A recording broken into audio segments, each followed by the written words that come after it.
disons que nous n'avons pas de péché, nous nous séduisons nous-mêmes. Quelque chose, hein? Et la vérité n'est point en nous. Tout le monde a péché, tout le monde est pécheur. Si nous confessons nos péchés, il est fidèle et juste pour nous les pardonner, pour nous purifier, parce qu'il nous nettoie complètement de toute iniquité. Dieu a le pouvoir de faire ça.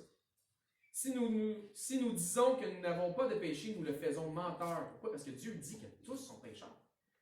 Tous sont privés de la gloire de Dieu. Et sa parole n'est point en nous. Le péché est attaché à notre chair et nous enveloppe, comme ça dit dans Hébreux 12:1, le péché qui nous enveloppe si facilement.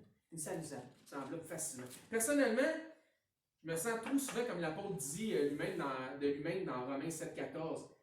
Il dit « Je suis charnel, vendu au péché. » Des fois, je m'écarte. C'est pas compliqué. Puis ensuite, il dit au verset 24, dans Romains 7,24, il dit « Misérable que je suis. Misérable que je suis. Qui me délivrera du corps de cette mort? » La mort est un puissant phénomène et la crainte ou l'incertitude face à la mort peut nous retenir toute une vie dans une servitude. Il y a une puissance à la mort, puis celui qui avait la puissance, c'était le diable. Mais ça, c'est fini, ça.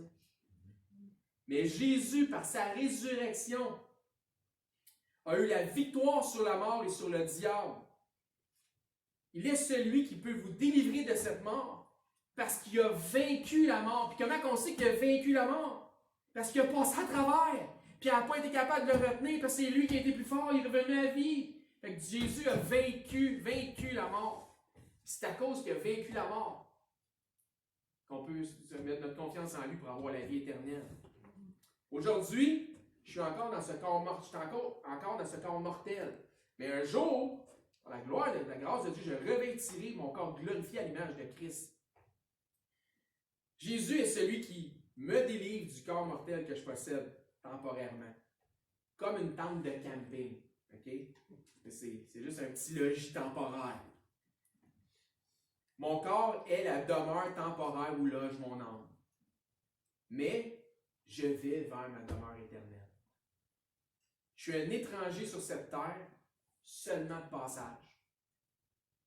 Maintenant, convoitise de la chair, convoitise de la vue, orgueil de la vie, tous les péchés qu'un homme, qu'une femme peuvent commettre sont reliés à ces trois éléments-là. Tout. Le péché nous enveloppe si facilement. C'est comme, mais comme chrétien, même si on ne veut pas, on pêche régulièrement. Même si on ne veut pas, comme Paul disait, on pêche régulièrement. Il faut laisser tomber nos péchés. Parfois, on semble vouloir les retenir. Je l'aime ce péché-là. Comme ça, c'est comme si on disait ça, je l'aime, lui, ce péché-là. Le péché, là, vois ça comme quelqu'un qui veut suivre un régime pour perdre du poids, mais qui refuse d'arrêter de manger des beignes. Je vous ai vu tantôt, hein? J'ai checké en bas. Hein, Normand? Oui, j'ai checké. Parce qu'il trouve ça tellement bon, des beignes. Je suis au régime, mais je veux perdre du poids, mais là, tu ne me demanderas pas d'arrêter de manger des beignes. Comme les beignes vous empêcheraient de maigrir, ainsi le péché dans votre vie vous empêche de croître en Christ. Vous ralentit votre croissance.